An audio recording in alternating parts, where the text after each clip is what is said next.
Hello friends, welcome to Toppers World 2.0. നമ്മുടെ ഇന്നത്തെ class third സ്റ്റാൻഡേർഡിലെ EVS സബ്ജക്റ്റിന്റെ half yearly previous year question paper answer ചെയ്യുന്നതാണ്.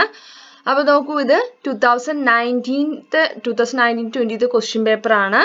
അപ്പോൾ എന്താ, നമുക്കിവിടെ എത്ര ആക്ടിവിറ്റീസ് ആണ് ഉള്ളത്? 6 ആക്ടിവിറ്റീസ് ആണ് ഉള്ളത്. ഓക്കെ, അപ്പോൾ അത് 6 ആക്ടിവിറ്റിയിൽ ഏതെങ്കിലും 5 എണ്ണമാണ് നമ്മൾ എക്സാമിന് ചെയ്യാൻ പറയുക. അപ്പോൾ നോക്കൂ, ആക്ടിവിറ്റി 1 എന്താണ്? We are 5. Following are some of the experiences of sense organs. അപ്പം നമുക്കറിയാലോ സെൻസ് ഓർഗൻസ് ഏതൊക്കെയാണ്? നമ്മുടെ സെൻസ് ഓർഗൻസ് ഏതൊക്കെയാണ്? Eyes, ears, nose, tongue and skin. ഇവിടെ നോക്കൂ, സ്വീറ്റ്നെസ് ഓഫ് ഹണി, നമ്മുടെ തേന് മധുരം ഉണ്ടെന്ന് അറിയണത് എങ്ങനെയാ അറിയുക? ഏത് സെൻസ് ഓർഗൻ വെച്ച് നമുക്ക് അറിയാൻ പറ്റുക? നമ്മുടെ ടങ്ക് അല്ലെ, ടേസ്റ്റ് ചെയ്ത് നോക്കിയിട്ട്. ബ്യൂട്ടി ഓഫ് പീകോക്ക്, മയിലിന്റെ ഭംഗി, പീകോക്കിന്റെ ഭംഗി എങ്ങനെ അറിയാൻ പറ്റുക? ഐസ്, കണ്ണുണ്ടെങ്കിലല്ലേ കാണാൻ പറ്റൂ. സൗണ്ട് ഓഫ് ബെൽ, ബെല്ലിന്റെ സൗണ്ട് കേൾക്കണമെങ്കിൽ ഇയേഴ്സ് വേണം അല്ലെ. ഫ്രാഗ്രൻസ് ഓഫ് ജാസ്മിൻ, മുല്ലപ്പൂവിന്റെ മണം അറിയണമെങ്കിൽ എന്താണ് വേണ്ടത്? നോസ്. അപ്പൊ നമ്മൾ സെൻസ് ഓർഗൻസിന്റെയാണ് ആദ്യത്തെ ചോദ്യം. Find out the functions of each sense organ and write them in the boxes given alongside. ഈ സെൻസ് ഓർഗൻസ് ചിത്രം തന്നിട്ടുണ്ട്. ആ സെൻസ് ഓർഗൻസിന്റെ ഫംഗ്ഷൻ എന്താണെന്നുള്ളതാണ് എഴുതേണ്ടത്. ഇത് ഏതാണ്? ഐന്റെ ഫംഗ്ഷൻ എന്താണ്? എന്തിനു വേണ്ടി? നമ്മൾ ഐ ടു സീ. അടുത്ത നോസ് എന്തിനാണ്? To smell. അടുത്തത് ഇയേഴ്സ് ടു ഹിയർ. ടങ് എന്തിനാ? To taste. അടുത്ത B question, which organ help us feel hotness.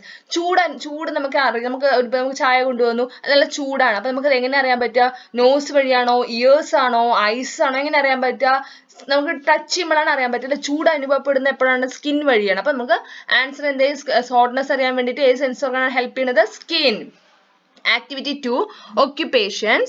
Look at the people in Gobu's village. They are engaged in different occupations. നമ്മൾ occupation chapter പഠിച്ചിട്ടില്ലേ?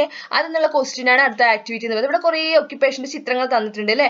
ഏതൊക്കെ occupations നോക്കിയിട്ട് പറഞ്ഞത് ഏത് occupation ആണ്? കടയിൽ സാധനങ്ങൾ വിൽക്കുന്നത് ഏതാണ്? മാർക്കറ്റിംഗ്. അടുത്തത് ഇവിടെ നോക്കൂ, ഒരാള് കൃഷി ചെയ്യുകയാണ്. അപ്പൊ ഏതാണ് ഒക്യുപ്പേഷൻ? ഫാമിംഗ്. മീൻ പിടിക്കാൻ വലയിടുകയാണ്. ഏത് ഒക്യുപ്പേഷൻ? ഫിഷിംഗ്. അടുത്ത തുണി നമ്മൾ തെക്കുകയാണ് അല്ലെ? എന്താണ്? എന്താ ഒക്യുപ്പേഷൻ? Stitching clothes. അടുത്ത occupation എന്താ? അവിടെ നമ്മൾ മരമൊക്കെ മരപ്പണിയൊക്കെ ചെയ്യുകയാണ്. എന്താ occupation? കാർപെൻട്രി. അപ്പൊ അതാണ് നമ്മുടെ ഇവിടെ A question. Name the occupations in which the people are engaged. ഒന്ന് എഴുതിയിട്ടുണ്ട്, മാർക്കറ്റിംഗ് എഴുതിയിട്ടുണ്ട്. ബാക്കി 4 occupation നമ്മൾ പറഞ്ഞത് ഇവിടെ ഇങ്ങനെ എഴുതുക. Farming, carpentry, stitching clothes, fishing. നോക്കൂ, നിങ്ങൾക്ക് സ്പെല്ലിംഗ് അറിയില്ലെങ്കിൽ പോലും പ്രശ്നം. ഇവിടെ നോക്കൂ, അടുത്ത ബി ക്വസ്റ്റ്യനിൽ തന്നെ അതിന്റെ എല്ലാ സ്പെല്ലിംഗ് കറക്റ്റ് ആയി തന്നിട്ടുണ്ട്. അപ്പൊ കറക്റ്റ് ആയിട്ട് നമുക്ക് പിക്ചർ കാണുമ്പോൾ നമുക്ക് എഴുതാൻ, അതായത് നമ്മുടെ ഈ ചിത്രം കാണുമ്പോൾ ഒക്യുപ്പേഷൻ ഏതാണെന്ന് അറിഞ്ഞാൽ മാത്രം മതി. നമുക്ക് എടുത്ത് ഇങ്ങോട്ട് എഴുതിയാൽ മാത്രം മതി. കണ്ടോ, ഇവിടെ സ്പെല്ലിംഗ് അടക്കം കൊടുത്തിട്ടുണ്ട്. അപ്പൊ ഏതൊക്കെയാന്നുള്ള ഒക്യുപ്പേഷൻസ് 5 എഴുതുക. Gopu and his friends conducted an occupation survey. അപ്പൊ ഗോപുവും ഫ്രണ്ട്സും കൂടെ ഒരു ഒക്യുപ്പേഷൻ സർവേ നടത്തി.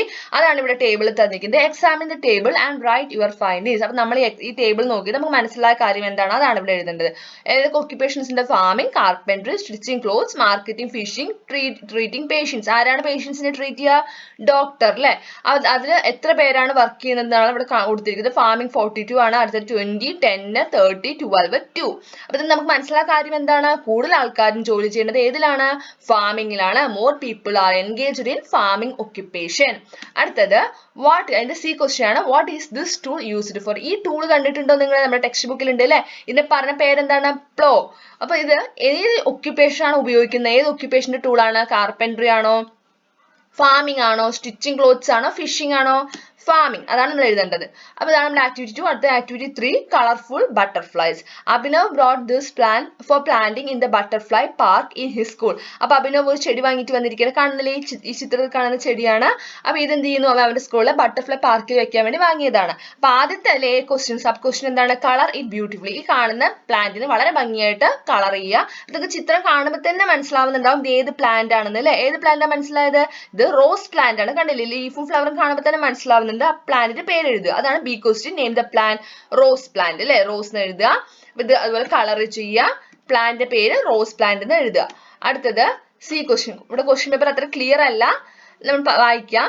Put an cross mark against the incorrect sentences while making a butterfly park. അതായത് നമ്മൾ ബട്ടർഫ്ലൈ പാർക്ക് ഉണ്ടാക്കുകയാണ്. അപ്പൊ അതിൽ നമ്മൾ ചെയ്ത് കൂടാത്ത കാര്യങ്ങൾ, അതായത് തെറ്റ് റോങ് ആയിട്ടുള്ള കാര്യം ഏതാണ് അത് നേർക്ക് മാത്രം എന്ത് ചെയ്യുക, ക്രോസ് ചെയ്യുക ഇതുപോലെ. അപ്പൊ ആദ്യത്തെ എന്താ, plan the plants which attract ബട്ടർഫ്ലൈസിനെ അട്രാക്ട് ചെയ്യുന്ന ആകർഷിക്കുന്ന ചെടികൾ നടണം എന്ന് പറഞ്ഞത് കറക്റ്റ് ആണ് അല്ലെ.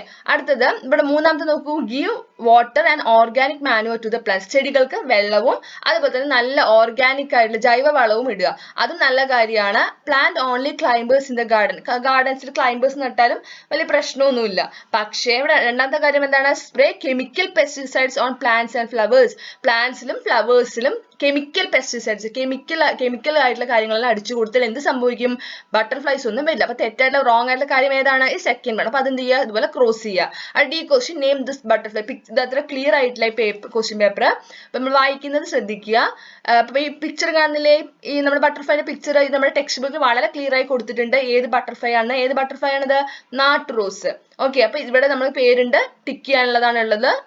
ഏത് നെയിമാണ് ബട്ടർഫ്ലൈ ഏതാണ് നോക്കുക, അതിന്റെ പേർക്ക് നേരെ നമ്മൾ എന്ത് ചെയ്യുക, ടിക്ക് ചെയ്യുക. ഓക്കെ, അടുത്തത് ആക്ടിവിറ്റി 4 എന്താണ്, dignity of soil. Different type of soil existed in A soil museum R given below. Identify the soil and name them in the box given below.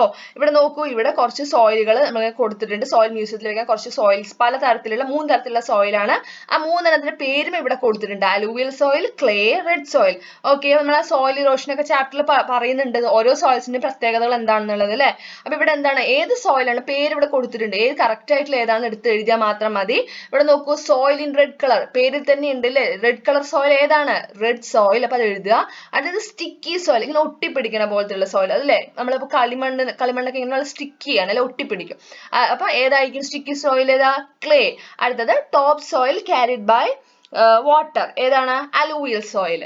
Okay, അടുത്തത് farm land of Joseph and Amina are given below. അപ്പൊ നമ്മുടെ ജോസഫിന്റെയും ആമിനയുടെയും കൃഷിസ്ഥലങ്ങളാണ് ഇവിടെ കാണിച്ചിരിക്കുന്നത്. ഇത് ജോസഫിന്റെയാണ്, ഇത് ആമിനയുടെയാണ്. രണ്ടും നമ്മൾ എന്താ പ്രത്യേകത നോക്കിക്കേ. ഇവിടെ ജോസഫിന്റെ ഇത് ഹിൽ സ്ലോപ്പ് ആണ് അല്ലെ, ഇത് കുന്നാണ്. അപ്പൊ എവിടെ എങ്ങനെ കൃഷി ചെയ്തിരിക്കുന്നത് നോക്കൂ, ആമിനയുടെയും ജോസഫിന്റെയും കണ്ടില്ലേ. അപ്പൊ ഇത് നമ്മൾ ആ സോയിൽ ഇറോഷൻ ഒക്കെ പഠിക്കുന്ന ചാപ്റ്ററിൽ ഉള്ളതാണ്. Whose land is suitable for preventing soil erosion. അപ്പൊ മണ്ണൊലിപ്പ് തടയാൻ ഏറ്റവും ബെസ്റ്റ് ആയിട്ടുള്ളത് ഏതാണ്, മണ്ണൊലിപ്പ് തടയുന്നതിൽ ഏത് കൃഷിയിടമായിരിക്കും, ആരുടെ ലാൻഡ് ആയിരിക്കും.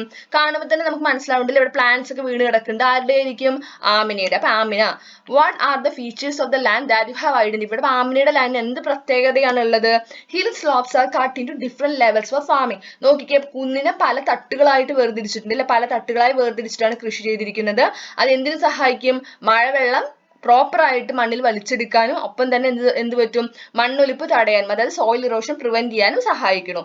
Hill slopes are cut into different levels for farming. This not only enable rain water seep into the soil but also prevent soil erosion. അടുത്തത് activity 5 occupation tools. Name the tool and write its use. ഈ tool നിങ്ങൾ കണ്ടിട്ടില്ലേ, നമ്മൾ മലയാളത്തിൽ എന്താ പറയുക, കൈക്കോട്ടി എന്നൊക്കെ പറയും അല്ലെ. ഇംഗ്ലീഷിൽ നമ്മൾ ഇത് ഏത് ഒക്യുപ്പേഷൻ യൂസ് ചെയ്യുന്ന ടൂളാണ്, അഗ്രികൾച്ചർ അല്ലെങ്കിൽ നമ്മൾ ഫാമിങ്ങിന് യൂസ് ചെയ്യുന്ന ടൂളാണ്. ഇതിന്റെ പേരെന്താ, സ്പാഡ്. എന്തിനു വേണ്ടിയിട്ടായിരിക്കും, to dig and to take soil. നമ്മൾ മണ്ണിളക്കാനും അതുപോലെ കുഴിക്കാനും മണ്ണെടുക്കാനൊക്കെ നമ്മൾ ഹെൽപ്പ് ചെയ്യുന്ന നമ്മൾ ഉപയോഗിക്കുന്ന ടൂളാണ് സ്പാഡ് എന്ന് പറയുന്നത്. അടുത്തത് ഈ പേജും അത്ര ക്ലിയർ അല്ല. Each occupation has it's on tools. നമുക്കറിയാം ഓരോ ഒക്യുപ്പേഷനും ഓരോ അവരുടേതായ ടൂൾസ് ഉണ്ടാവില്ല, ഒക്യുപ്പേഷൻ റിലേറ്റ് ചെയ്ത ടൂൾസ് ഉണ്ടാവും, ഉപകരണങ്ങളും ഉണ്ടാവും. അപ്പൊ ഇവിടെ കുറെ ഉപകരണങ്ങൾ തന്നിട്ടുണ്ട്, അത് റിലേറ്റ് ചെയ്തിട്ടുള്ള ഒക്യുപ്പേഷൻസ് ആണ് ഇവിടെ തന്നിരിക്കുന്നത്. മാച്ച് ചെയ്യുക, അതാണ് ഇവിടെ ചെയ്യേണ്ടത്. ഇവിടെ നോക്കൂ, ഏതൊക്കെയാണ് ഇവിടെ വിറകുണ്ട് അല്ലെ. അതുപോലെ തന്നെ ഇവിടെ എന്താണ്, പോട്ടൊക്കെ ഉണ്ടാക്കുന്ന ഒരാളാണ്, നമ്മൾ ഡോക്ടറാണ്. ഇവിടെ കുറെ വേസ്റ്റ് എല്ലാം ഉണ്ട്. പിന്നെ ഇവിടെ ഒരു വുമൺ എന്താ ചെയ്യണത്, ടൈലറിംഗ് മെഷീൻ്റെ എടുത്തിട്ടുണ്ട് അല്ലെ, അപ്പൊ സ്റ്റിച്ച് ചെയ്യാണ്.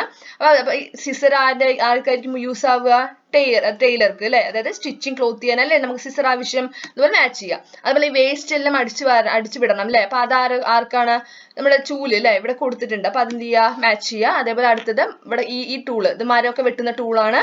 അപ്പൊ ഈ മരത്തിലേക്ക് ഇങ്ങോട്ട് മാച്ച് ചെയ്യുക. അതേപോലെ അടുത്തത് നമുക്കിത് കാണുമ്പോൾ തന്നെ അറിയാലോ ആർക്കായിരിക്കും, ഡോക്ടർക്ക് അല്ലെ, സ്റ്റെതസ്കോപ്പ്.